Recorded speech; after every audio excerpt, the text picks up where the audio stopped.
자, 박철웅의 우주론 강의 시작하겠습니다. 우주론은 영어로 이제 코스모로지라고 부르는데요. 우리가 우주론을 공부하는 이유는 우주에 있는 모든 별의 이름들을 다 붙이기 위해서가 아니에요. 우주 전반에 성립되는 어떤 그 법칙들을 찾아내기 위해서 우리가 우주론을 배우는 거거든요. 자, 근데 우리가 알고 있는 우주에 이제 성립하는 법칙에는 양자역학이 있을 것이고 일반 상대성 이론이 있단 말이에요. 근데 우리가 여기 전반에 대해서 성립하는 그런 이론을 찾아내려고 봤더니 대통합 이론, 수지 이론이 존재한다는 것이죠. 이 수지 이론에는 이제 자, 우리가 이렇게도 알고 있죠, 수지 이론을. 근데 이게 중요한 게 이거예요. 이게 슈퍼 시메트리 시리거든요. 다시 말해 모든 상황에 대해서 다 대칭적이고 항상 성립하는 그런 보편적인 식만 모아놓다 보니까 실제로 비대칭적인 그런 상황에서는 이게 성립하지 않는 거예요. 그래서 여기에 대해서 이제 사람들이 거의 한 40년 70년대부터 해서 50년이군요 50년 동안 이렇게 연구를 해보니까 실제로 여기에 대해서 성립하는 규칙은 없다, 실험적으로는 이게 증명이 될 수가 없다, 이렇게 찾아냈어요. 근데 이게 왜 성립을 안 되는지 한번 간단하게 한번 볼까요? 왜 성립을 안 하는지 간단하게 예를 들어서 설명을 드릴게요. 우리가 이제 여러분 책상 위에 있는 어떤 연필을 하나 든다고 생각을 해봅시다. 연필을 들면 이 연필에는 우주의 모든 중력들이 다 적용되게 돼 있어요. 왜냐하면 중력, 즉 일반 상대성 이론에서 다루는 중력은 무한대의 범위를 갖거든요. 다시 말해 아무리 멀리 있어도 제가 그 중력을 느낄 수가 있어요. 그래서 우리가 이 중력파를 검출할 수 있다고 하는 거고요. 반면 근데 여기서 만약에 대통합 이론이 성립을 한다고 가정을 해볼게요. if 성립을 한다고 봅시다. 그러면은 우리가 이 측정된 중력값을 이용해서 여기에 따른 양자적 정보를 알 수 있어야 돼요. 그럼 우리가 이 양자적 정보, 다시 말해 퀀텀 메카니컬한 정보를 다 뽑아낼 수 있다고 할 수 있어요. 만약 대통합이를 성립한다면. 그 말인즉슨 그 연필에 그 작용되고 있는 중력만 분석을 한다면 우주의 모든 정보를 다 뽑아낼 수 있다는 뜻이거든요. 근데 이게 왜 말이 안 되냐면요, 만약 그렇게 되면 이 연필에는 블랙홀이 존재해야 돼요. 왜냐면 우주의 모든 정보가 다 여기에 담기니까. 근데 설사 그걸 블랙홀이라고 한다 할지라도 크기가 엄청나게 클 뿐더러 연필은 블랙홀이 아니라는 거 여러분 더 잘 아시잖아요. 그러다 보니까 대통합 이론은 보편적으로 성립하는 이론이 아닙니다. 반례가 존재해요. 근데 이 같은 지금 여기서의 어떤 반리에서도 확인했듯이 이 대통합 이론의 문제점은 그거예요. 중력의 범위는 무한대지만 양자역학의 범위는 finite, 다시 말해 유한하다는 거예요. 범위가 굉장히 짧거든요. 예를 들어 강력 같은 경우도 굉장히 짧은 편이고요. 강력은 거의 측정할 수 없을 정도로 매우 짧은 범위에서만 이게 성립을 하거든요. 자, 그래서 우리가 이제 그러면 언제 대통합 이론이 성립을 할까? 여기에 대해서 주목을 해볼 필요가 있어요. 실제로 대통합 이론이 아주 잘 맞아떨어지는 그런 공간도 존재하거든요. 근데 우리가 여기서 확인할 수 있듯이 중력과 양자적 힘의 어떤 레인지, 범위에 따라서 지금 대통합 이론이 성립하고 안 하고 그러잖아요. 그러면 만약에 말이죠. 이 중력은 지금 이 중력 같은 경우는 광속의 속도와 같이 이렇게 움직인단 말이에요. 그러니까 일반 상대성 이론에서의 중력은 광속의 그 속도로 이제 전파가 돼요. 근데 만약에 이제 이런 조건에서는 지금 성립을 안 된다는 걸 확인했죠. 근데 만약에 C보다 훨씬 중력이 빨리 적용을 된다면 어떤 일이 일어날까요? 이렇게 되면은 대통합 이론이 실제로 성립을 합니다. 중력이 광속보다 훨씬 빠르게 되면 대통합 이론이 성립을 해요. 그리고 우리는 이런 공간을 뭐라고 부르냐? 잘 알다시피 블랙홀이라고 부르죠. 블랙홀 내부에서는 이 대통합 이론이 잘 성립을 하는데 그 이유가 광속보다 중력이 훨씬 빨리 전파가 되기 때문이에요. 자, 한번 볼까요? 일단 블랙홀의 어떤 기하학에 대해서 정말 간단하게 설명을 드리자면 이런 형태예요. 어떤 입자가 그 사건의 지평선을 넘어서 이벤트 호라이즌을 넘어서 이 싱귤러리티 포인트, 다시 말해 특이점, 바로 한 중간을 향해서 이렇게 날아간단 말이에요. 자, 그럼 이때 이 블랙홀의 곡률이라는 게 있어요. 얼마만큼 이 깊이가 이제 휘어져 있냐, 이걸 측정하는 마이너스 인피니티의 곡률을 갖습니다. 블랙홀은. 근데 이 같은 이제 곡률을 갖다 보니까 빛이 여기를 한번 통과하면 절대 뒤돌아갈 수가 없어요. 이해하셨죠? 그러다 보니까 이제 실제로 여기 안에서의 어떤 빛의 속도는 광속보다 훨씬 빠릅니다. 왜냐? 곡률이 무한대니까. 그리고 이런 상황에서는 GR이, 다시 말해 General Relativity를 퀀텀 메카닉으로 설명하는 것이 가능합니다. 그래서 우리가 대통합 이론이 최초로 유일하게 성립하는 공간은 바로 블랙홀 공간이라고 할 수 있어요. 그래서 우리는 이 이론을 뭐라고 부르냐면 ADS, CFT 대응 이론이라고 합니다. 다시 말해서 ADS라는 것은 중력을 가리키거든요. 우리가 일반적으로 중력이 성립되는 공간을 Anti-de Space라고 해서 중력 공간이라고 불러요. 그 CFT는 N equals 4 양밀 theory, N equals 4 슈퍼 양밀 theory라고 해서 양자역학적인 공간이죠. 양자적인. 그래서 양자적인 공간을 중력으로 설명 가능하고 중력도 양자적인 그 공간을 설명 가능하다. 다시 말해 대통합 이론이 이제 유일하게 성립하는 공간이 바로 블랙홀 공간이다. 이렇게 확인할 수 있습니다. 그리고 여기서 중력은 우리가 흔히 알고 있는 5차원의 중력 중력 공간이고요. CFT 퀀텀 메카니컬한 공간은 이제 N equals 4 양밀 theory를 그대로 따르는 양자역학적인 공간이라고 할 수 있습니다. 자, 여기까지 우리는 대통합 이론이 우주 전반에 성립되는 이론이 아닌 오직 블랙홀 내부에서만 성립되는 아주 이제 그 공간인 것을 확인할 수 있었고요.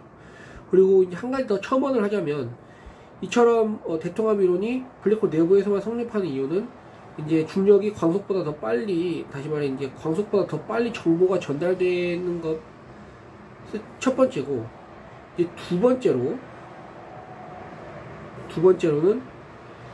인탱글먼트 엔트로피가 최대값을 갖기 때문이에요.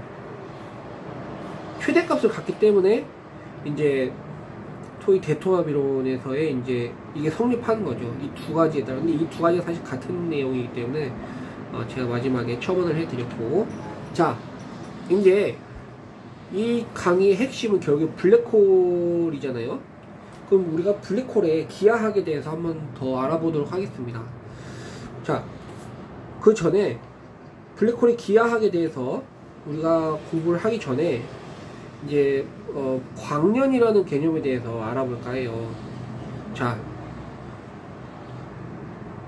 우리가 거리를 잴 때 어떤 식으로 거리를 재죠?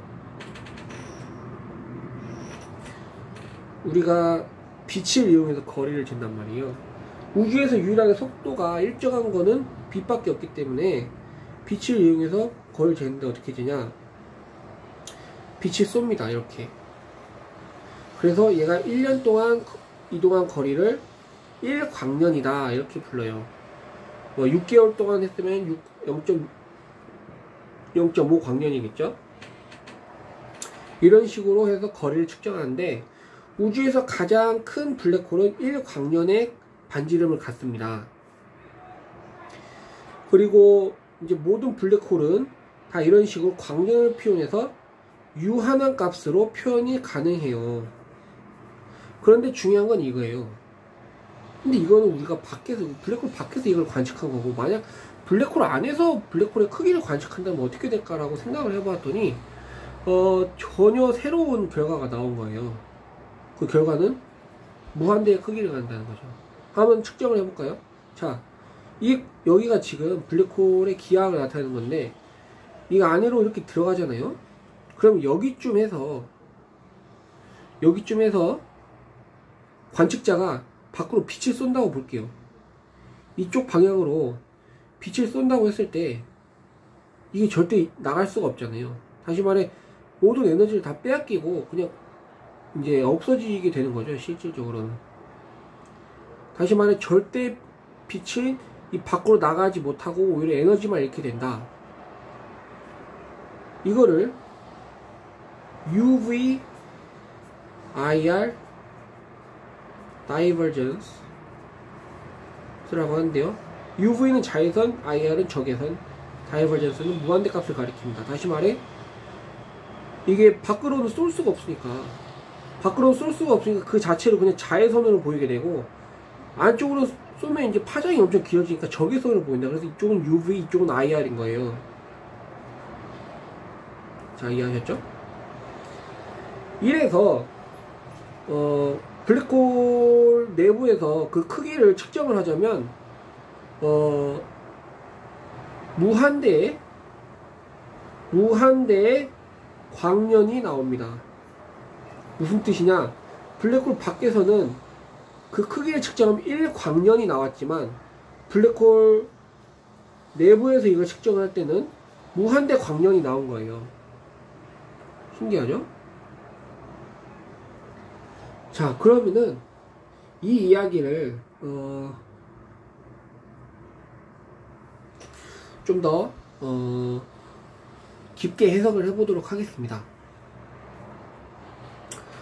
먼저 간단하게 블랙홀의 어떤 모형을 만들 건데요. 블랙홀은 홀이지만 이게 3D적인 구멍이라고 해서 이걸 일종의 야구공인데 엄청 검은색이라고 생각하시면 돼요. 그래서 어떤 표를 그리자면 이런 식으로 이제 나타낼 수 있는 3차원적인 이 공간인데요. 근데 이제 이 공간에서 어떤 임의의 한 점으로 들어가게 됩니다. 우주인이 임의의 한 점으로 들어가게 돼요. 그럼 이때 이 우주인이 내부에서 느끼는 그 블랙홀의 크기는 아까 뭐라고 그랬죠? 무한대의 크기를 갖는다고 그랬죠? 그러다 보니까 블랙홀을 무한대 크기의 구라고, 스피어라고 정의를 내릴 수 있는 거예요. 블랙홀을. 좀 신기하실 거예요. 근데 무한대 공간의 구를 한번 그려보면 이거의 차원은 5차원이 나오고요. 이 표면은 4차원이 나옵니다. 이는 증명이 되어 있는 사실이고요. 근데 이제 무한대의 크기를 갖는 구에 어떤 이렇게 기하를 분석을 해봤더니 4차원의 구, 이제 표면 4차원, 내부는 5차원으로 되어 있는데, 아까 뭐라고 했죠? ADS 중력은 5차원이고 CFT는 4차원인데, 이거는 지금 어떤 형태냐면요, 블랙홀의 중력, 다시 말해 이런 중력은 지금 5차원이고요 이거 밖에 표면에서의 어떤 표면에서의 그 양자적 효과는 4차원인 거예요. 정확히 1차죠. 그래서 우리가 이런 그 유사 그런 어떤 기하학을 통해서 이제 블랙홀의 어떤 특징을 설명할 수 있는데, 이것이 재밌는 거는 이거예요. 우리가 지금 리만 가설이라든지 또는 스탁스 이퀘이션이라든지 이런 거를 확인을 하면 여기에 무한대가 반드시 포함이 돼요. 근데 이 무한대가 나올 때마다 우리가 좀 곤욕을 치르거든요.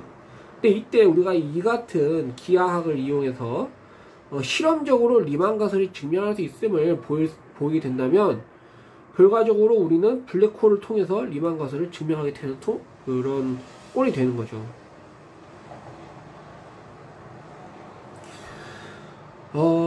이쯤 되면 다 설명을 드린 것 같은데, 지금 ADS-CFT 대응 이론에 대해서 좀 더 한 가지 더 첨언을 해드리려면, 그 블랙홀을 이렇게 존재할 때 이미 어떤 입자가 이렇게 들어가는 거예요. 파리클이.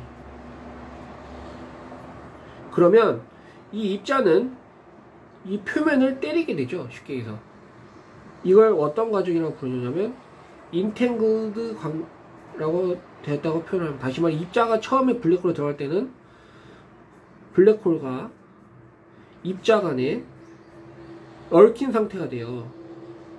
그리고 이거를 분석한 도구가 CST고요. 이해하셨죠? 그리고 안으로 들어갈 때 이렇게 중력에 의해서 영향을 받잖아요. 이제 인탱글먼트가 끝나고 나서. 그럼 이거는 뭐라고 부르냐? 중력이니까 ADS라고 부릅니다. 그래서 근데 중력이 빛보다 더 빨리 움직인다고 했잖아요. 그러다 보니까 이 ADS의 정보와 CST 간에 이제 왔다 갔다 하는 정보가 가능한 거예요. 우리 왔다 갔다 하는 정보를 측정한 도구는 뭐라고 하냐? 여기 나와 있다시피 인탱글먼트, 얼만큼 인탱글먼트가 되어 있는지 측정하는 엔트로피 도구인 거죠. 근데 이게 맥시멈이기 때문에, 이 인탱글먼트 되는 게 맥시멈이기 때문에 ADS와 CST 간에는 1대1 대응인 함수가 가능한 거예요. 소위 이거를 뭐라고 보냐? 호메오모픽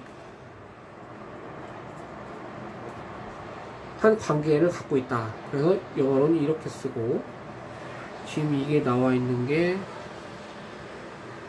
이죠. 호메오모픽한 관계가 나타난다. 이렇게 할 수 있죠. 제너럴 렐러티브와 퀀텀 메카닉 사이에. 그래서 이를 기반으로 분석을 해보면 이제 블랙홀은 유일하게 대통합 이론이 성립하는 그런 공간이에요.